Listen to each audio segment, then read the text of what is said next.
Welcome back to the Kyber Collective. I'm one of your three hosts, Flowers. I'm joined by Annie. Hello. And Sig. Hello there. Today we are tackling the Obi-Wan Kenobi episode 3. Mm-hmm. Now, this episode had so much happen in just 47 minutes. I'm still wrapping my head around it. I don't know if I've even digested it completely.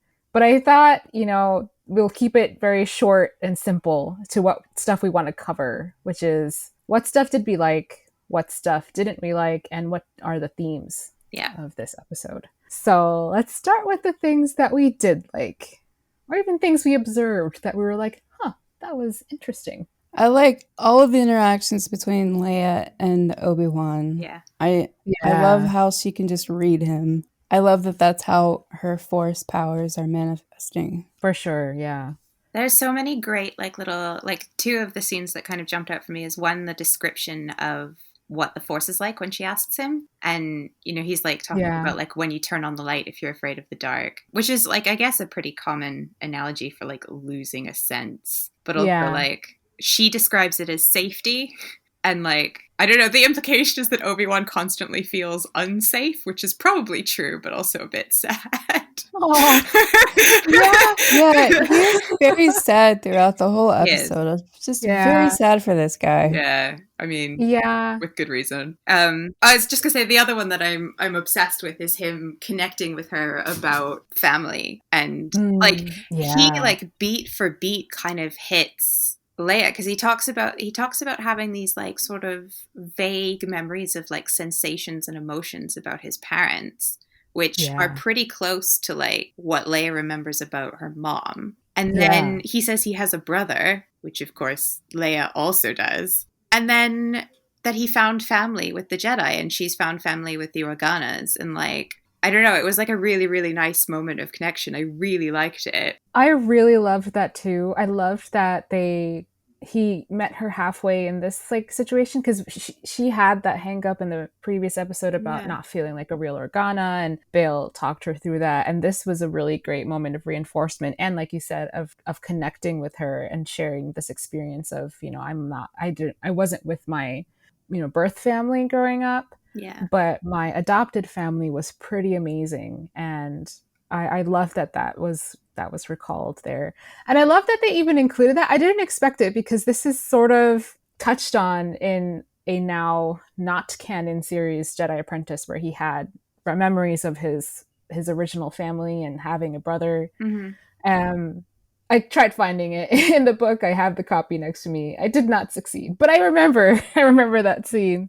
And I like that the show is kind of drawing inspiration from all over the place and having it seamlessly blend in, rather than having it overpower the narrative of what's trying to be portrayed. Yeah. Because there's stuff in the comics that they're drawing upon. There's stuff in Legends books that they're drawing upon, and it's all done very respectfully. So I really love that. Yeah. Yeah, I really loved how it was implied that Obi-Wan really did see the Jedi as his family. Yeah. Mm-hmm. Yeah. He had a real wistful look on his face, and it just kind of drives the point home also that his family was destroyed. Yeah.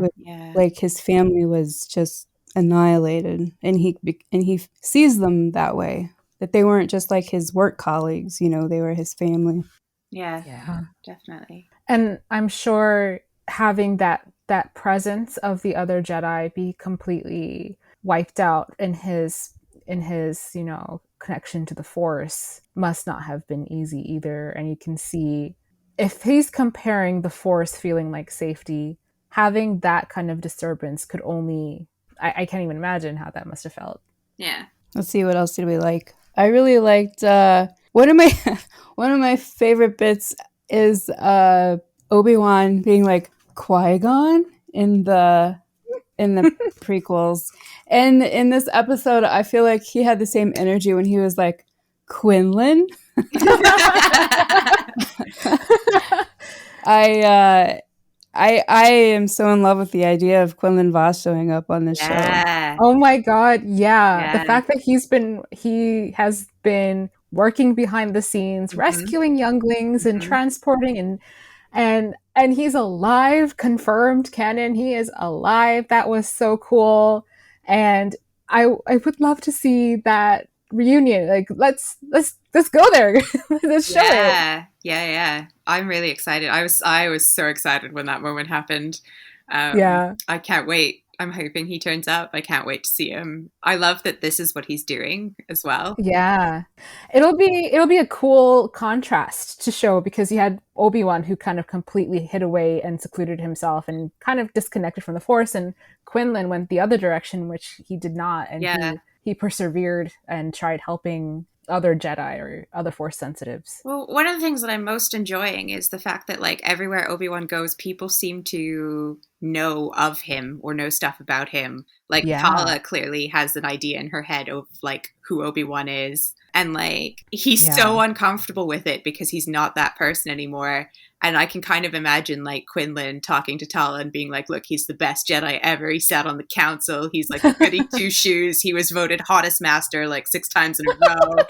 And then, like, and then she meets him and Obi-Wan's like, no, don't look at me. I'm a disappointment. Oh my God. Don't meet your heroes. Yeah. Especially not in the Star Wars universe. No. He's so drowning in the weight of what he views as his mistake. I think it's really good. I think it's really well done. I think the narrative is a bit relentless with it towards him in a way that I'm appreciating. They're not. Yeah, like, as he slowly like rejoins the world and becomes the person that, you know, we're all, the Alec Guinness we know he will be. Yeah, I'm enjoying this. They could not have this show without tormenting Mr. Kenobi, and he's definitely getting it. Yeah. Mm-hmm. Something that I noticed because I watched a little bit of it again just before we're recording this, is Reva lied to Vader, saying that it was Obi-Wan who killed the Grand Inquisitor. And I'm like, I am certain that Vader knew that was a lie. Like, he would know this. Yeah. Does that mean he also lied to her in saying, oh, your ambition is to be Grand Inquisitor? Like, he must sense that there's something more there. Probably, yeah. Would he bother playing that game? I don't know. But I just thought that little scene was interesting, that she did not take the fall for that. Yeah, I think the Inquisitors are a mess. Mm-hmm. Honestly. Oh, yeah. The way that I can see why they're so incompetent, because there's just like no, like the whole, like, there's no I in team. There's a lot of I's. Yeah. And that I can see why they just, like, Rebels has them as being so incompetent, and sometimes I would just be like so frustrated by that. But with the culture that they sort of, like, I guess what they've turned into is they just turn on each other. There's no loyalty, like, whatsoever. I don't even think Vader cares. Yeah, I got the vibe he didn't care, and I think it's promotion by assassination and no one gives a shit. I mean, right. I found in Rebels, like, they had very strong Team Rocket energy, and that is holding true here. Like, they're just a mean, hot mess of people who can never pull their shit together. Exactly. Yeah. And I guess it tracks, you know, with the Sith, there can only be 2, because if there's more than that, they just kill each other. Yeah. Well, they certainly don't know how to do teamwork. No, I mean, promotion by assassination is how you move up in the world as a Sith anyway, so... Yeah, it's true. It's Vader's game plan in the long run anyway, so he's probably like, you do you. I mean, I am quite concerned that the Grand Inquisitor is apparently dead. I'm confused. Yeah. I'm concerned. He's coming back. He's gotta. Or he has a brother, or Imagine if he has a twin brother, though. A twin brother would be bad. Phase 1 of Palpatine's Snoke clone program would be bad. If the Inquisitor was like the trial run. But yeah, it's just not adding up for me right now. Imagine wasting your energy on doing cloning for the Inquisitors, though. Well, I know, right? It's probably going to be something like Vader pulling one on Reva in the end. Like, I knew that you were going to be terrible, like, the whole time, so I just had this guy waiting in the wings. Like, it's going to be something like that. I don't know. Yeah, he'll be like, I anticipated your failure. Exactly. Like that. Yeah. He's so dramatic. He's delightful. I mean, in the worst way possible. I shouldn't. This is a bad episode to describe Vader. Yeah. No, but like he has a. Now that we're there, let's just get into it. Let's address the bantha in the room. His name is Darth Vader. Yes. Yeah. I just want to say, like, Hayden being in that suit, like, I don't know how. I could just tell, like, it was Hayden. Like, it was the Anakin Skywalker in there. Whereas before, like, it's just sort of like halfway Vader.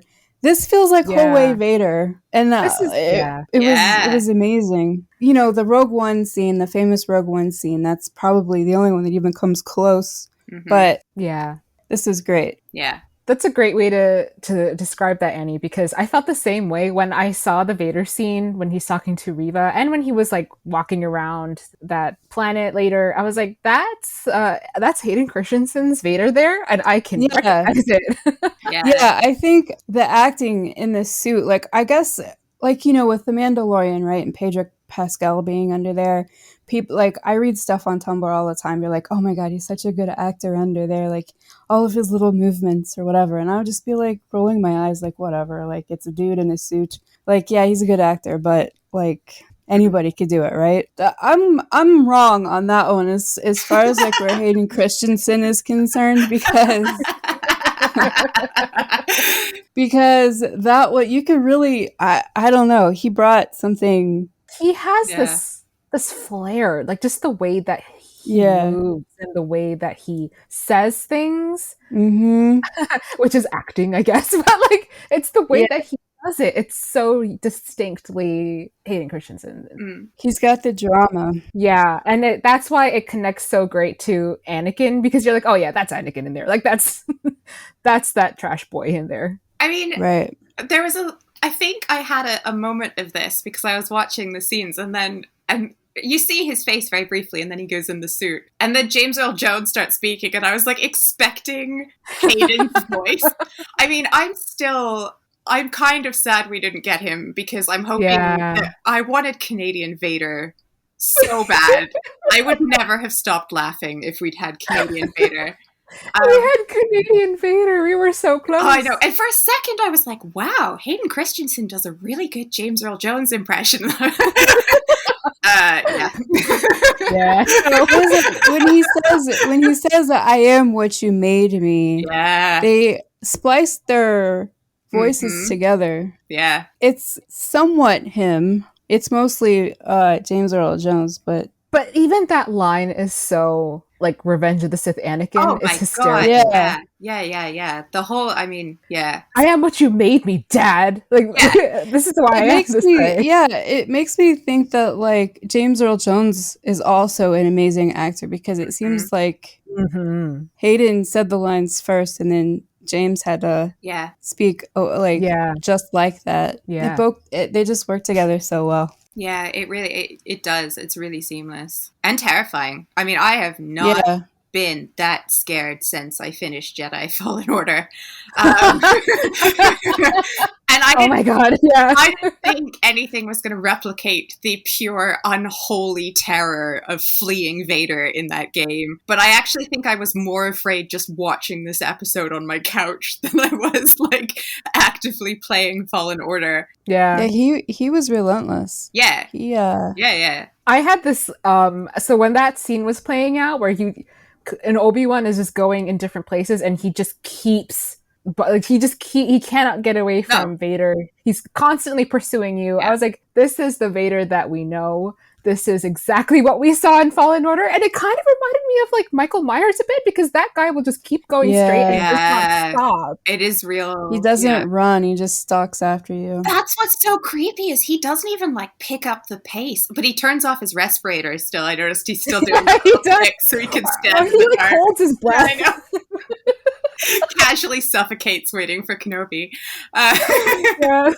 But like, there's something so creepy. I mean, it really is like unstoppable force moving through. And the sheer, like, I don't know whether he was intending to draw Obi-Wan out or whether he was purely just rubbing it in his face that he had no regard for human life. But that especially the bit where he was dragging someone along the ground behind him while choking them was just awful. Awful. And I actually appreciate that that's what we're getting, because, like, you know, I loved Hayden's Anakin. I love Anakin from the prequels. Sometimes I need to be reminded that he made exceptionally bad choices. Yeah. Yeah. I am in the same. I adore Anakin. I love him in everything that he's been in. But you gotta, this is a great reminder. This is who he is. This is Vader. Mm-hmm. Do not mistake this for whatever affection you had for Anakin Skywalker. And this is not just reminding the audience, but it's reminding the characters in here, because this is where Obi-Wan was at mentally. Yeah. And it actually gave me a lot more sympathy for the certain point of view, because, like, it's always been really annoying when he's like, yeah, from a certain point of view. And you're like, shut the fuck up. And then I watched that and I'm like, oh no, Anakin Skywalker is dead. He's dead. He's well and truly dead. That was Vader. There's something that you mentioned just a minute ago that I wanted to kind of touch on again, which was Vader killing people and dragging people and kind of doing these horrible ways, both to just because he can and because he's ruthless, and also to draw out Obi-Wan. And I think it really was a mix of both, because he, you know, one of the themes of this show is about Jedi can't help themselves, you know? Mm-hmm. And Obi-Wan very much is in that same position again of he knows that Vader is doing this to draw him out. Yeah. That's like the sole purpose. And he wasn't going to stop until he got him. So what does Obi-Wan immediately do? He sends off Leia. He's like, I gotta book it out into this little gravelly area and draw out Vader, or else he's just gonna annihilate this whole planet. Yeah. And it was a great moment to see that distinction. What do you guys think? Like, do you think that when Obi-Wan stayed behind to face Vader, that he thought he was going to die? I think he thought it was a definite possibility. Yeah. I don't think he wanted to die, but I think he wasn't aware what was going to happen, like how bad it was going to be, until he saw it. And then once he was confronted with Vader, it's just, you know, that fight on Mustafar is very far gone. You know, this is not even that same person he fought on Mustafar. Neither of them are the same people who, when they fought each other on Mustafar, you have Obi-Wan is in a completely different headspace and I think ability than Vader is right now. Yeah. He probably must have been like, this might be the end for me, because of how he sent off Leia. Yeah. That was it for me. The way, like, I commend the acting, because that moment where he begs Tala to take her to Alderaan, I was like, that is a man who is expecting to die in the next 10 minutes. Like, that had real, like, James Potter energy. You know what I mean? Like, yeah. His performance, Ewan McGregor's performance in this show is such a standout. He's so emotive in what he says and the little that he expresses. It's like even like him just looking out the window at Vader, like dragging people or like snapping their necks on the way to like find him. He's just the terror in his face. Oh, and the horror when he sees that, I guess, hallucination of Anakin in the desert. Yeah.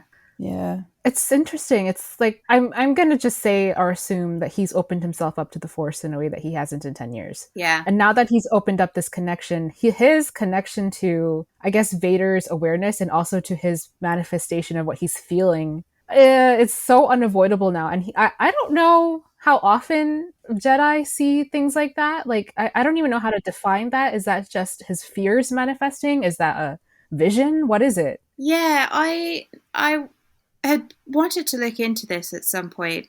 This might actually make quite a good episode topic, because I can't remember how much about Force bonds is fanon and how much is actually established in canon. Because they clearly have some kind of connection, because there's clearly something Force related going on there. So is it like a master Padawan bond? But then what I know a fair, or at least I've read quite a bit about master Padawan bonds, but I can't remember which bits of it are canon, which are legends, which is just canon. So yeah, it's hard to keep all that straight. I just kind of saw it as like a PTSD hallucination. Yeah. I think so. My feeling on this is, you know that I'm sorry, you know that Vader has had this sense of Obi-Wan's presence from what he says in A New Hope. I think he never, and what they say here, he has never believed for a second that Obi-Wan has died. I mean, he had no reason to believe it, but I think he's also been aware of Obi-Wan's presence to some extent to keep looking for him. And because they're being very generous in what things they're including in this and making it canon, I think it's safe to say that there is a connection with them. And if they're, I know in the Jedi Apprentice books, which are legends, but in there is definitely a Force bond. There's something that young Obi-Wan and Qui-Gon formed before they were even officially master and apprentice. And I think that kind of connection doesn't really go away. So if that's what they're showing here, and Obi-Wan's awareness of Vader is unmistakable. He feels Vader come to that town, and he just almost topples over from the strength of that presence in his mind. So I'm pretty excited if they do explore this sort of thing, like if they do explore Force bonds, because I always figured they existed. Yeah, I mean, I think it's pretty canon in the sequels. They can all feel each other when they die. Like Rey can feel Luke, and Leia can feel when Han dies. And Han's not even Force sensitive. I mean, you can say it's sequels. Well, they're canon. I mean, they're canon. Yeah, they're canon. I mean, there's always this sense of Jedi being able to feel other people's presence, and like, you know, when Alderaan is destroyed, you can feel that. Yoda feeling things happening, he always has been able to. Yeah. So that's unmistakably canon. And then you had the dyad thing in the sequels. Yeah, there's Force dyads. Yeah. Force dyads. So let's add Force bonds to this with Master and Apprentice. Yeah, I mean, I was kind of with Annie in that in the hallucination, I think, is more a projection of what Obi-Wan is thinking rather than an actual moment of like connection between the two of them. Yeah. But I do read the like end of episode 2 where he says Anakin's name and Anakin's eyes open simultaneously as being a moment that like Anakin is perceiving his awareness or something is happening there. Yeah, I think something's definitely happening there. Yeah.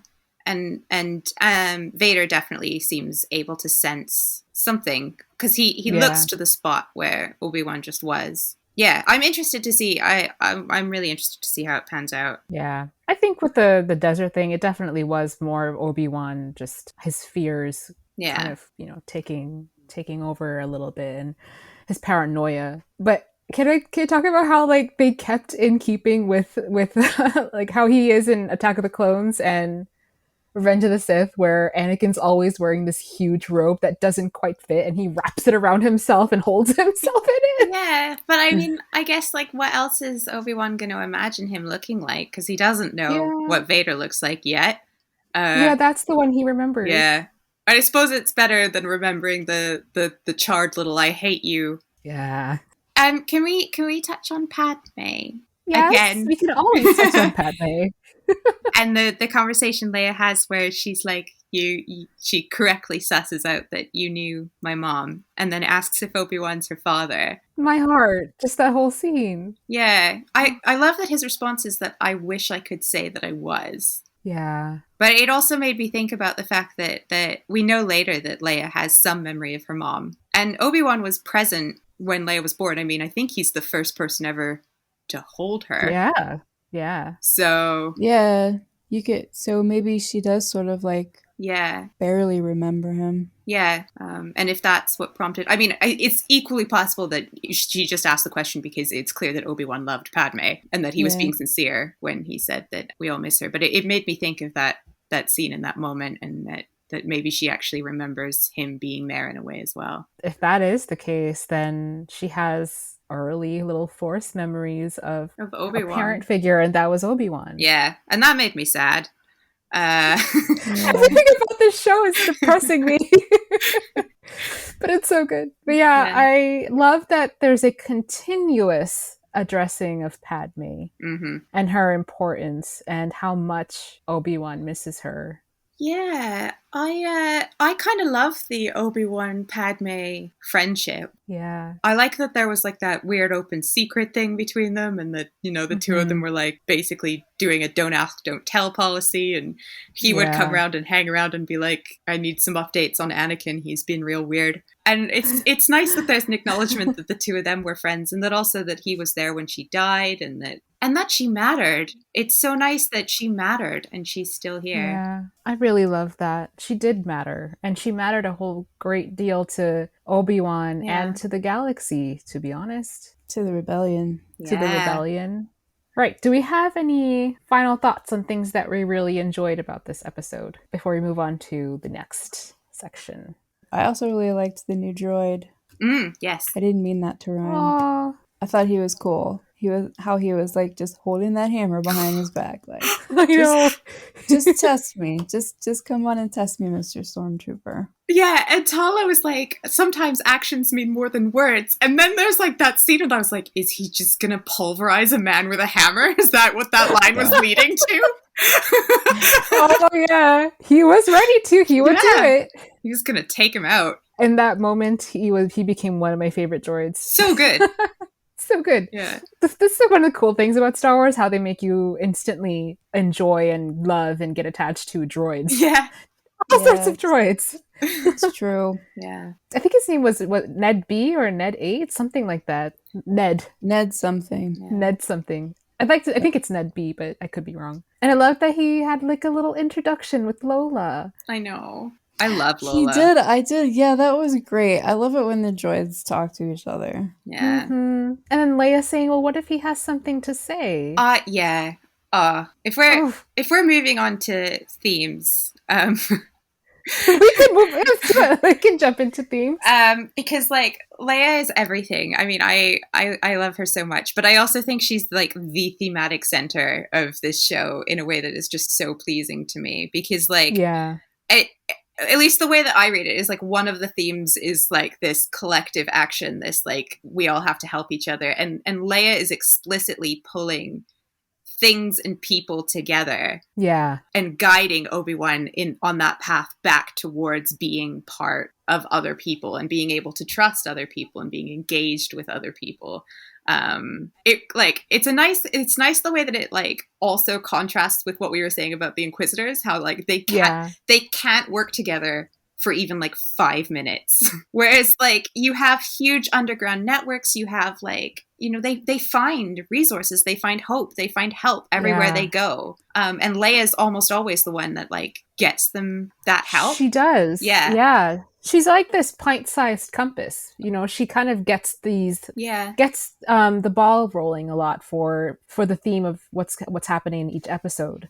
And she's a great reminder for Obi-Wan on why he'd done a lot of the good that he'd done in his life, and why there is still good out there. Sometimes you need a reminder, because he had that his frustration when she asked why someone would lie, and he was like, not all people are good, Leia. And she kind of absorbed that and listened to that. But then you have explicitly for the rest of the episode people being good and people helping, except for the end. And I think that comment is probably going to tie into what happens next, because of course she winds up with Reva. Yeah, that poor pilot. We didn't even get to see him. He was dead. He was already dead.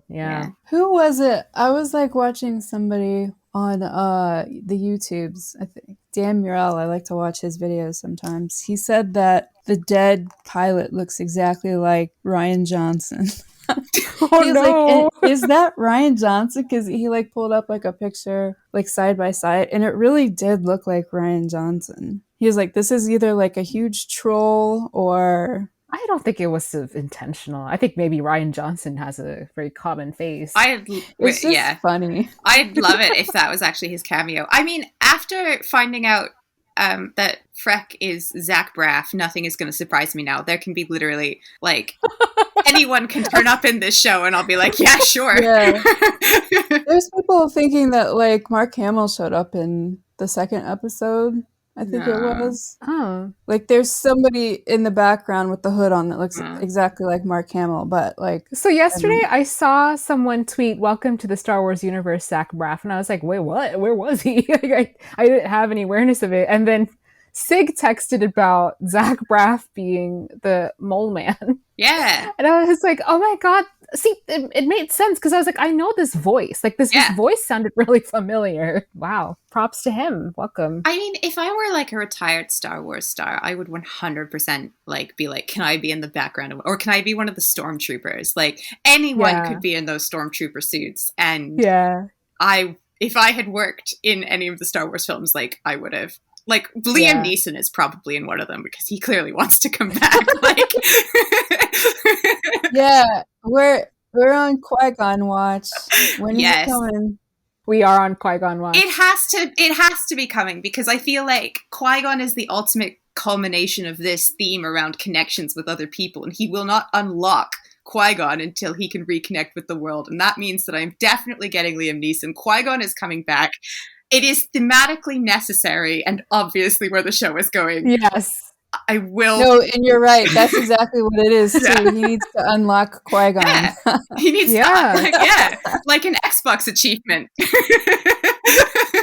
Unlock Qui-Gon. Yeah. That's going to become his main quest soon. I can tell. I can see it coming. I want the little, like, trophy thing to, like, pop in, like, achievement unlocked. And then there's just Liam Neeson. Yeah. It's just Liam Neeson's face as Qui-Gon. Yeah. But, like, if that's not how this ends, I have a strongly worded episode.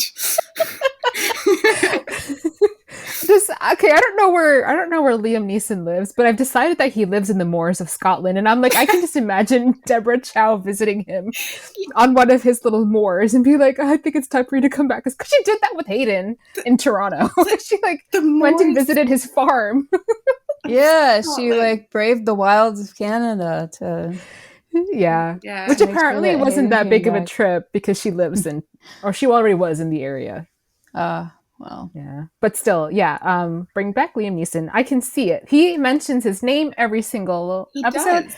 Yeah. The what do you call it? The little recap in the beginning always has Qui-Gon. Mm-hmm. The Obi-Wan in this episode, when he's listening back to like things that Yoda said, guess who else was saying things to him? Qui-Gon. Yeah. I just need to clarify before we get letters. Liam Neeson is Irish. Yeah, that. Yeah, we definitely needed that distinction. Yeah, we will get letters. He played a Scot. Yeah, please don't take my joke seriously. I'm well aware that he is not Scottish, but my brain decided he lived in the moors of Scotland. Right. Do not hate me. Thanks for that disclaimer, Sig. Always looking out for me. It's all right. I'm Canadian, so it's like when people call us Americans, I knew there was going to be letters. Qui-Gon needs to turn up. That will be the final thing before Obi-Wan goes to the final boss in this show, which will be Vader, I think, in the end. Yeah. Yeah, they gotta have like another rematch. This show is following the hero's journey in a really nice way because it's not feeling like formulaic or anything. It's just, this is the journey that he's going through, and he already got his butt kicked by Vader. He's got burned. I mean, yeah, it was. So he's at a low point. Yeah, it's genuinely disturbing. I mean, it's like in keeping. It's appropriate. It's good. I'm not complaining. Like I mean, disturbing in a complimentary way. But like, the recreation of Mustafar and the burning him and just dragging him through the flames was. It was like, it's really funny because I was like, wow, this is on Disney. And it's like Revenge of the Sith is just as bad. Like his legs get chopped off. It's gnarly, but for some reason this felt so visceral. I was like, this should be rated R. Yeah. You know, it's because this was personal. Like anything Vader has done prior, I think, and even in the like later movies, I've never felt they were actually personal. It was a means to an end, or if he just doesn't want you around, he'll just like kill you. Yeah. But this was like very intentional, and he wanted Obi-Wan to suffer. As he suffered. It's definitely that distinction. He wanted him to suffer. Yeah. And he wanted it to be very painful and very slow. I'm like, it's not what Obi-Wan did to him. Obi-Wan warned them, like, don't even try it, Anakin. I have the high ground. Mm-hmm. And Anakin had to go ahead and try it. So the whole time I'm just like, man, you did this to yourself, okay? Yeah. Well, yeah, that's you did the it thing. to yourself. Yeah, like, I mean, I guess it's hard to, like, from Anakin's perspective, I mean, if he truly believes that the Jedi were flawed and deserve to die, and that, but like, it's hard for me to imagine that he's still, it's anything other than like a sunk cost fallacy for him, because like, Padme's dead. He got nothing that he wanted. He's got like, I mean, come on, man. Like, you're in the Nazi party. Like, it's bad. Yeah, I agree. Like, and I don't understand the loyalty to the Emperor, quite honestly, after everything that happened, how everything went down. Yeah. I never did understand that. I wonder if it's like now, like, blaming Obi-Wan for causing these series of events. Yeah, I think it is. I think it is like this kind of, he's fallen so far down the hole, it has to be somebody else's fault. And like, if he just kills the Emperor, then things will be better. If Obi-Wan hadn't chopped his legs off, things would be better. Yeah. If this hadn't happened, things would be better. If Obi-Wan hadn't been, I don't know, whatever, Anakin thought they were like, that he was running away with Padme. If he hadn't done that, things would be better. And it's like, no, man, the only consistent feature in all your failings is you. No, but ownership is not something that young Skywalker has really ever been able to do. Yeah. Something that I thought we could touch on, since we're going on themes right now, is symbols. And we had actual tangible symbols in this episode. Mm-hmm. One being when Obi-Wan and Leia are getting the transport from Freck, he sees the little symbol of the Empire there. Yeah. And then later, when they're getting squirreled away with Tala, on the wall, they see that symbol of the Jedi inscripted onto the walls. And curiously, I thought that was really interesting because in both scenes, they're kind of getting helped along. You know, regardless, Freck in the end was like, "Can you check these guys out? Because they seem a little sus." But he was still getting from a means to an end there. And then in the end as well with Tala. I thought that was pretty cool that they showed both ends of this kind of spectrum. They're showing a lot of ends of what your allies and what your Empire people can look like. I mean, they're also the kind of two sides of Kenobi, because the Empire insignia is pretty close to the GAR insignia. And of course the Stormtroopers are the extension of the clone army. And, you know, this is Kenobi's past, and then the loss of the Jedi, but also the present of the Jedi, which is the Underground Railroad, the disappearing children, and whatever it is that happens to them, which is presumably becoming Inquisitors. Like, that was really sad. The whole, like, they're still hunting the Force sensitive children, which just sort of like makes Luke and Leia's situation even more precarious, honestly. Like, are they going to sense Leia's Force sensitivity? I'm curious about that, because I feel like we're going to have Leia come face to face with Vader soon. Yeah, I feel like they can't, because Leia remains explicitly the child of the Queen and the Senator of the planet Alderaan. If she's known to be Force sensitive, why did they leave her alone? Yeah, they're not going to show anything, I don't believe. I think it's going to be just another one of those interesting moments where Vader doesn't pick up on it, just like he didn't pick up on it in A New Hope. Yeah, like it just seems like he's so focused on hating Obi-Wan so much, he's like missing other stuff around him. Like, he's so focused on his hatred to Obi-Wan that he's probably just going to completely miss anything having to do with Leia. Yeah. I think if anybody's going to pick up on anything, it would be Reva. She seems to pick up on stuff. It's true. Yeah. She might be too dead to pass on the information by the time she's figured it out. Yes. Yeah. Exactly. She might be too dead. Yeah. Considering you had that brother say, like, you're gonna get what you deserve, just as I'm gonna get what I deserve. And I'm like, ooh, you're gonna die. Yeah. This is some Fives level bullshit. Oh my god, Fives! I really like the Inquisitor, the fifth brother. Yeah. I really like that actor. He's doing a good job. He's doing a great job. He is. He's like, and I mean this again as a compliment, he's like the perfect toady.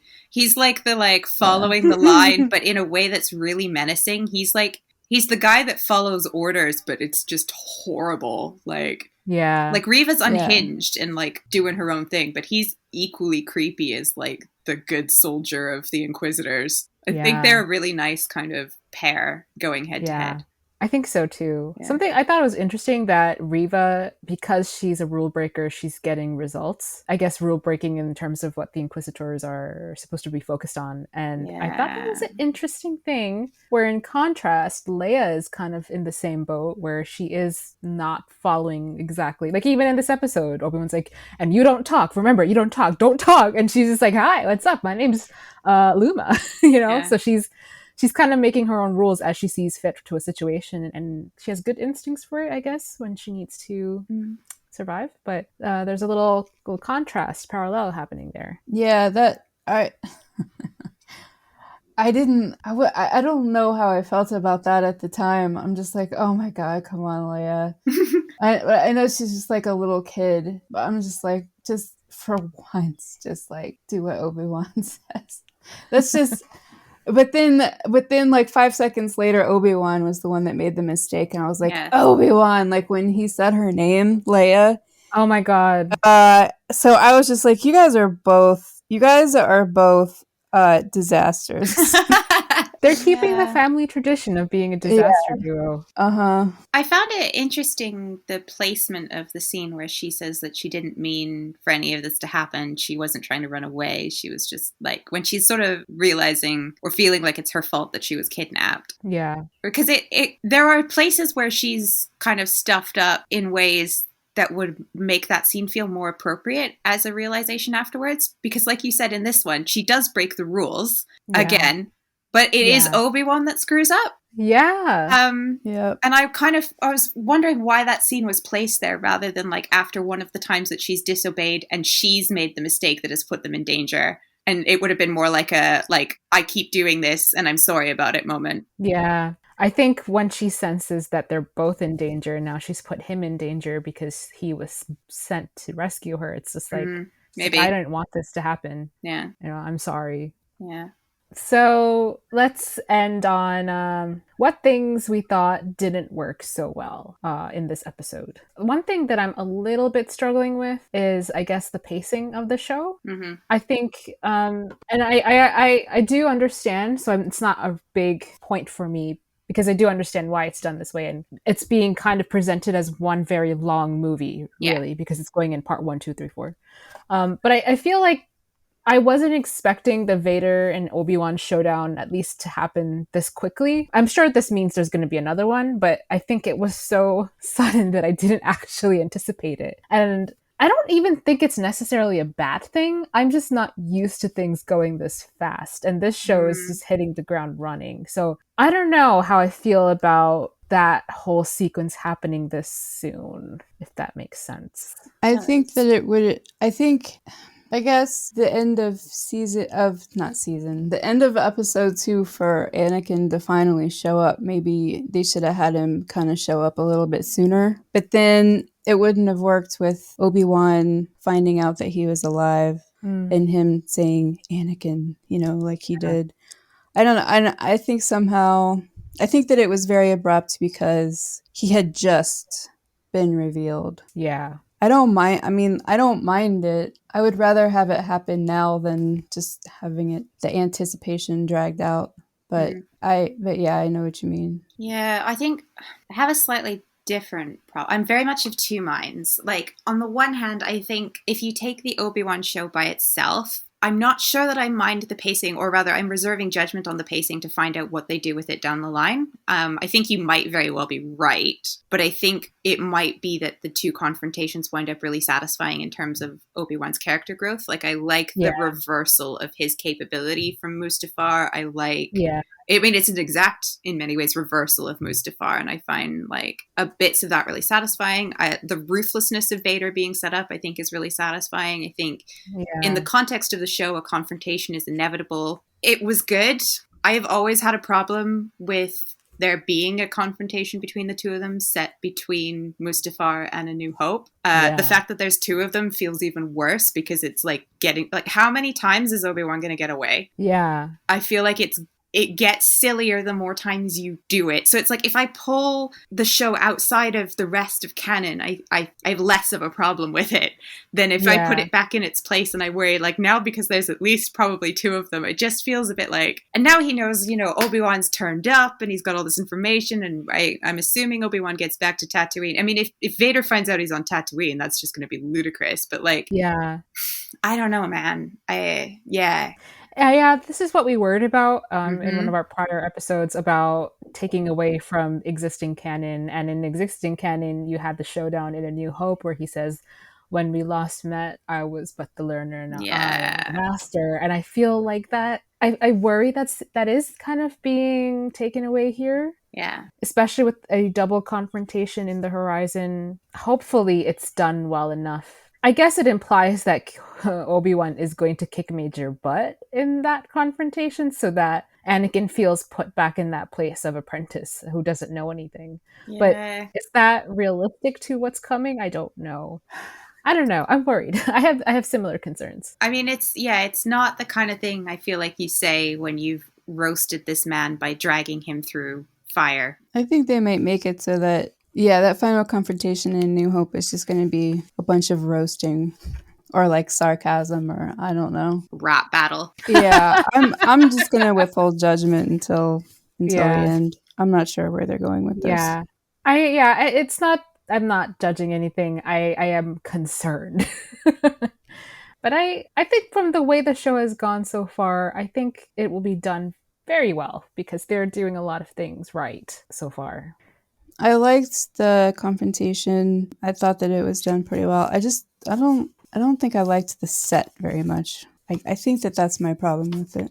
I think that the planet that they went to is just sort of like, I mean, I know it was like a mining planet and that they were like, probably they were stripping it. It just looked like, I don't know, somebody's backyard that was in the middle of a drought. It looked a lot like Tatooine, like not exactly like Tatooine, but it was similar. I don't know. I just didn't really. I guess it sort of like looked like an Old West ghost town, except for in space. Yeah. I don't know. I just think they could have had a more interesting set. Yeah, I wonder how much of this is like pandemic practicalities, because I know a lot of it was filmed in California. So like when they're actually on that planet walking around, I was like, okay, this is like one of the deserts around in California. It looks unmistakable. But I agree. I think the planet was, I guess, a bit lackluster. But on its defense, do they all have to be? I mean, a lot of places are just average in general in life. Yeah. I don't know. I guess just for their first confrontation in 10 years, it just kind of looked like the set was kind of bland. It's me nitpicking though. Like it's not, I still loved it. Don't get me wrong. But yeah. That's what we're here for right now. We're going to do a little bit of nitpicking. Oh, one thing that kind of bothered me, again, this is all just nitpicks, just a little struggles, nothing that I'm very seriously cross about, but you see the scene where Vader is in that town and he's like dragging people and killing people and he snaps that one boy's neck. And then when he confronts Obi-Wan, I think he has the same problem the Inquisitors do, which is you play with your food. He cannot just like, because I'm like, if you can see him go and do these like instantaneous deaths, like what's stopping him from just killing Obi-Wan if that's what he wants? This is a good point. I was thinking about this, like I almost wonder whether he has the same problem that Obi-Wan does, in that Obi-Wan was like, look, I can't kill him. And Obi-Wan, I mean, doesn't intentionally, but he maims the shit out of him. Like, arguably, it would have been kinder to kill Anakin than to chop a bunch of his limbs off and leave him burning alive. And I kind of wonder whether Anakin has the same thing. Like when it comes to it, he actually can't really bring himself to officially kill Obi-Wan, whether that's because he wants to keep Obi-Wan around to make him suffer, or whether it's because he still has the kernel of some feeling for him. I don't know. But I got the impression that he was like not actually going to finally pull the trigger. He was just playing with his food. Yeah. I felt like it was a bit of both. Like he wanted to do a long, slow torture, but also I don't think he actually really wanted to kill him. Because then what would the purpose of his life be? after he killed him. Yeah. What would he have to live for? I think he has enough hatred that he thinks he wants to kill him. And I think by the time he's a New Hope, he does wait, does he? Like, he does strike him, but Obi-Wan's just like, poof, I'm gone, brother. Like, he's already pieced out of the corporal world. Yeah. But I like this theory, you guys. I like this thought of him wanting to kill him, but doesn't actually do the steps needed to just quickly get it over with, because then what else does he have to do? What else is he doing this for? Yeah. I mean, I wonder if it's that, like, diminishing returns thing. I mean, there's that George Lucas speech about joy, about how, like, you know, pleasure, you hit a kind of peak and you'll never hit that peak again, but you spend the rest of your life trying to find that peak. And I kind of wonder whether Anakin now has a sense with anger, with vengeance, and with pleasure that, like, there is this peak, and that killing Obi-Wan is probably it. And you know, like you said, Annie, like, what is the purpose of his life after that's done? Yeah, I never really got the feeling that Anakin was ever in it to, like, actually rule over the whole galaxy. Mm-hmm. There was this is not related to things that I'm nitpicking on, but the quote that Quinlan Voss says, this should go in a different category. I'm sorry I'm bringing this up here, but I had a last moment thought. I was like, that quote of Quinlan Voss's writing on the wall, which was only when you're, like, blind, can you actually see, or something. It was something to that effect that he reads there. And I thought that was so cool. It was a very Jedi thing. And I read somewhere that it's very similar to, like, Taoism. And it's so nice to see a little bit of that peek out. And I think that must have given Obi-Wan some resolve, considering what comes next, which is his showdown with Vader. I'm sorry, I just inserted this, but it just popped in my head. I mean, it ties as well into this, like, the discussion way back at the beginning of the episode about what it's like to have the Force and, like, to be afraid of the dark and then turn on the light. And it, in a way, it's almost like if you close your eyes, then you're coming to embrace it in a way, and then by looking inwards and by finding your way, then you find the light. And I mean, it also ties into, like, all of the theme stuff about connecting with others, about how your actions impact other people, about doing goodness and spreading that in the world, and how much you can accomplish with that is all very in keeping with what we know about the Jedi already. I mean, that's what I love most about this show, is how much it, like, aligns with Jedi principles. Me too. It's everything we want. I mean, we're Jedi ladies. This is everything. Getting to see this on screen and getting these teachings reinforced. And even that teachable moment that Obi-Wan shared with Leia of explaining the Force to her, I was like, this is it. Like, Jedi are natural teachers, and we got to see just a little bit of that with her. It was really satisfying. Yeah, and then on the flip side, the Inquisitors and the Sith are a mess. I would not win it. I know that a lot of people, they definitely identify with the more Sith side, the more, like, you know. Sure, yeah, they do. Passion and anger and, like, all of that. I'm just like, do you see how these people are just? I would not want to be around these Inquisitors. No. They just seem horrible. Yeah, I mean, although, like, it's not like that's the Inquisitors are definitely similar to some workplaces I've been in. Yeah, definitely. Like, you're working for a Sith Lord. Yeah, we've all had that job where it's like, you know, assassination is the way you ascend. Yeah, it doesn't sound fun to me. Like, I don't want to be around these people. No. We just want to drink our blue milk and move on. Yeah, man, I want to just be part of a community of people being nice. Yeah. What's wrong with that? It's just the dream. On my end, I've kind of talked about all the things that didn't really work. I have a really minor nitpick. Ooh, sure. So, you know when the probe droid spots Kenobi and they're like, lift your head up, you got to look at the droid, and he's like pulling out his blaster, and then he shoots the droid and the 2 stormtroopers next to him. Why the heck did he wait until the droid had identified him if he was just going to shoot everyone anyway? Because plot. I know, but like, come on, Kenobi. He's out of shape, man. He is out of shape. Mentally and physically. Yeah. Like, he needs a montage in the next episode, like a Jedi get back in shape montage. Yeah, he's never been more relatable. I think you said something similar last episode, Addie, that we the last recap we did, but like watching someone who used to be very accomplished muddle through life is the most post-pandemic relatable. Yeah.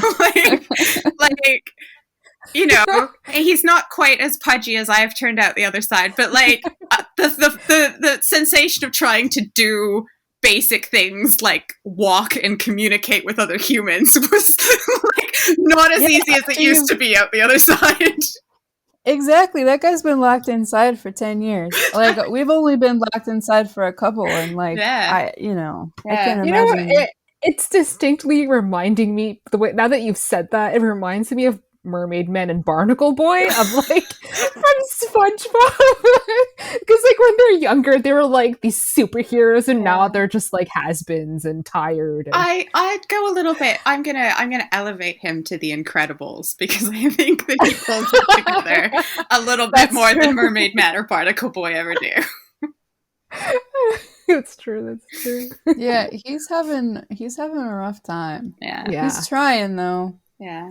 You've reminded me of another teeny tiny little nitpick of, you know, when he and Leia need to go past those 3 laser beams and they're trying to turn it off, and I'm like, they do a pan aerial shot. I know. And I'm like, buddy, you could have just gone around it. There's like a little path. You could have done that. Why did you waste your time? Yeah. Why did you waste your blaster fire on that? Like, I think if they didn't want us to think that, they should not have shown that aerial shot, because I was like, I was kind of like being like, Obi-Wan, just like be a little bit more patient, man. Okay. Yeah. Well, in the first place, I never would have trusted Camille in the first place. So like but I mean, I'm glad that he did, because it ended up being all right. But like, as soon they took all that time to walk up there and stood there for 2 seconds, and then Obi-Wan decided, oh, we gotta leave. This is a bad idea. Like, just wait for 5 more minutes, man. You dragged Leia all the way up here. And Tala's like, well, I was getting there. You were already gone. Right. Yeah. Like, did you expect this to be instantaneous? Yeah. You know what I mean? Yeah. Yeah. He is not a patient man anymore. No. In the sense of when he's on the run. Yeah. He's like, no. Yeah. I think he's too fearful to trust things, which is why. Yeah, I mean, with good reason. Like, Haja he did not scream world's most trustworthy man to me. No. And then, I mean, I can understand it. Like, they were like out there in the open. Yeah. You know, maybe like a couple of tumbleweeds, but like. Yeah. But if only. Just gotta wait. Yeah. I remain really, like, I'm more delighted by Haja after this episode, because I was like, I hope it turns out that he didn't lead them into a trap. But now I know that he's part of an underground Jedi network, and it makes him pretending, like, being a Jedi charlatan even funnier. Like, he knows actual Jedi. He probably learned the routine from Quinlan Voss. Like, he just, like... Quinlan Voss must have set that up for him. 100%. They practiced with the magnets. Like, it's great. Yeah. Oh, I love that. Yeah, it makes things seem a lot funnier in retrospect. Yeah. He's hilarious. I hope he comes back. Yeah. I hope so too. Don't just leave him out in that one episode. He's also like, if we had to play tag yourself, that's where I'd be. Like, Jedi charlatan.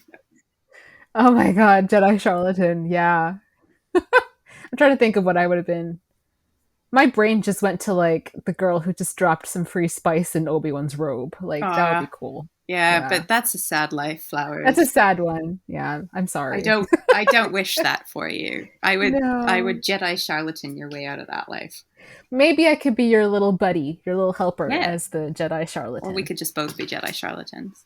That's true. We could both be Jedi charlatans. She was Ewan McGregor's daughter in real life.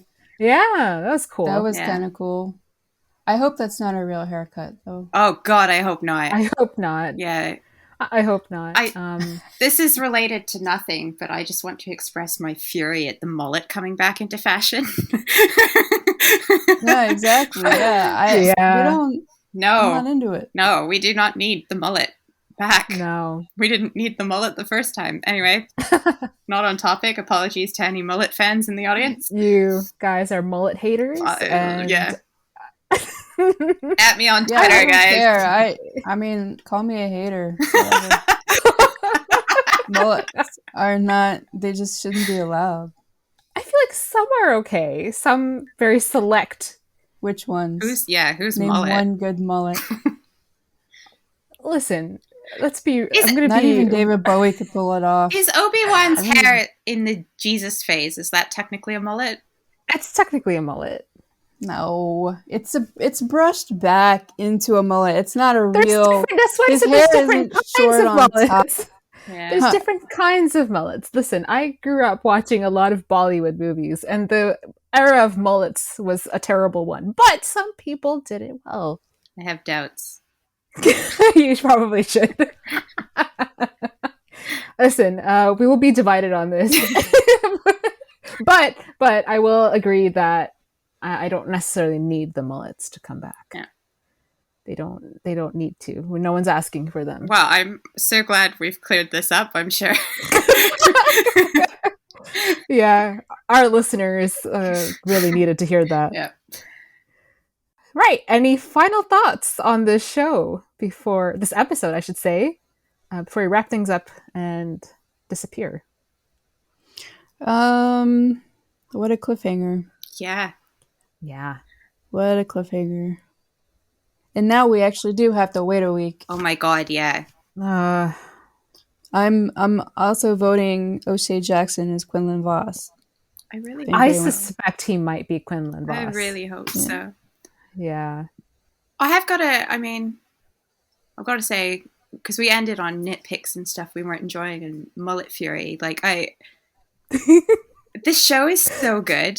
I'm enjoying it immensely. I think it's definitely probably my favorite Star Wars show so far, although I should reserve that judgment until it's actually fully aired.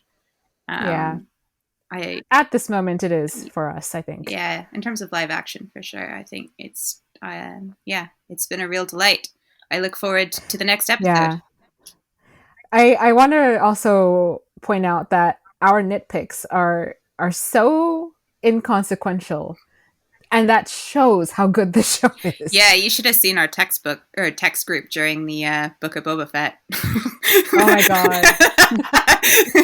That's what it looks like when we don't enjoy something. Oh my gosh. Yeah, that was we're going to cover, I'm sure, an episode on the Book of Boba Fett soon enough. Yes. So we'll hear our thoughts on that. Yeah. I liked Boba Fett. I did not really understand some of the directions that show went. But yeah, we'll get into that later. But yeah, I genuinely think this is a really good show, and it's visible just how much thought went into it. And when you can feel that, it's this is going on a good direction. Yeah, I'm just really loving how they're concentrating on Leia. Yeah. It was kind of a fake out, the trailer showed Luke, so everybody assumed that Luke was going to be a focus, but it ended up being Leia, which is awesome because most of the focus throughout this whole thing has been on Luke, so it's nice that she gets a chance here. Yeah, and she's amazing. Vivian Lyra Blair is doing a phenomenal job, especially because I think she's 9, and I'm not even sure I was tying my own shoelaces at that age, but she's amazing. She's doing a phenomenal job. There's a couple of times she really reminded me of Carrie Fisher. Oh my God, me too. Yeah, it's like when she looks at a character for a moment and just thinking about it, I'm like, that feels like Leia. Carrie It Fisher. feels like Carrie Fisher's Leia. I see moments of Carrie Fisher. I also see moments of young Natalie Portman, like from The Phantom Menace, and it's so good. That little girl is going places. Yeah, I've seen some comments about, like, some of the not so great moments, and I give anyone who's 9 a pass, and I think the moments in which she is incredible far outweigh any moments where the line delivery is not as amazing. I think she's doing an incredible job, as is Moses Ingram. Oh yeah, she's doing phenomenally, and doesn't deserve any commentary in her DMs about it. Yeah, no one on this show deserves any hate, any commentary. Like, anybody who's like, I don't understand that. Like, to what end? Like, what are you trying to? Yeah. They're trying to get under her skin and kind of put her in that position where that's what she's getting. And it's not acceptable. And I'm super pleased to see the response to that being like, this is not acceptable behavior, and we're not going to tolerate it. Yeah. She's been an amazing antagonist. She's like a driving force, and she's a bit relentless, and I think she does psychopath very well. Like, she's great, and I can't wait to learn more about her. And I think that's true for everyone. I was really happy to see Indra Varma. I really like her. And I was sad because we saw the behind the scenes pics of her in the Imperial uniform, and I thought, oh no, she's a baddie. So I couldn't have been happier when Hala turned out to be one of the good guys running the... I liked her. I was so excited. Yeah, I enjoyed her being like, I joined up when the Empire stood for something. And I remember being like, what? What did it stand for? But she changed her mind, and that's what counts. Yeah, she went in, she was like, oh no, this is bad. And then she's like, I'm going to go help some younglings. She had a, are we the baddies moment. Yeah, she did. Speaking of this, and just very quickly, because I think we're going a little over time right now, Leia has not been, I think, influenced, in the direction that I thought she might have been in where her parents are like Empire bad. Because she talks to Obi-Wan, she's like, I thought the Empire was trying to do good. And he was like, well, I think some people are like your father. But I can't say the same for everyone else. And I like that distinction that they showed there, where she actually had to experience and learn about this on her own. And which is why in 9 years from now, she's going to be the leader of the rebellion. Yeah, it's such a good point. It is setting up the grown up she's going to become. It's pretty amazing to see. Yeah, senator at 17. It makes sense. No, just like she's insanely smart. Yeah. So it's starting to make. So it is definitely making sense that she would be a senator that young. Yeah. And like, I don't know, being a politician seems weird in the Star Wars universe. Like, what is it? There's like a junior Senate. Yeah. Or like, didn't Padme go to some sort of like young politician school or something? She did, where she had her first kiss. Yeah. That just sounds all kinds of, I mean, it sounds like a horrible time for me. Yeah. I wouldn't want to go to politician school, but, interesting. George Lucas was like, what if Model UN was real? I know, right? I mean, I guess Leia's kind of following her mother's footsteps. Oh, yeah, yeah. Padme, queen at 14, Leia, politician at 12. We'll see what happens. Family disappointment. She's not running a planet. Yeah. I know. Come on, Leia. Step up your game. All right. I think we've had quite a lively discussion today. I actually guessed that this would be shorter than the last episode we did, but we've actually gone over. And this is only one 47-minute episode. So I think that's good. We had a lot to talk about. Right. Thanks for tuning in to the Kyber Collective. If you like what you heard, please give us a like. And if you got something to say, drop us a comment below. Cannot emphasize how much you should drop a comment below. We would love if you dropped a comment below. That would be actually pretty excellent. Please do. Even if it's to be like, we love mullets.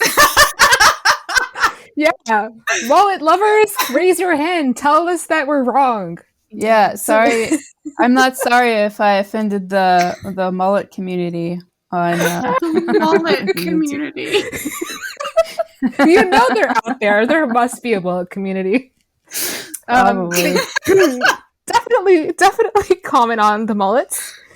Doing these things will help us be easier to find for other fans, and they're the best way you can support us. If you'd like to keep up to date with our episodes, you can subscribe to us.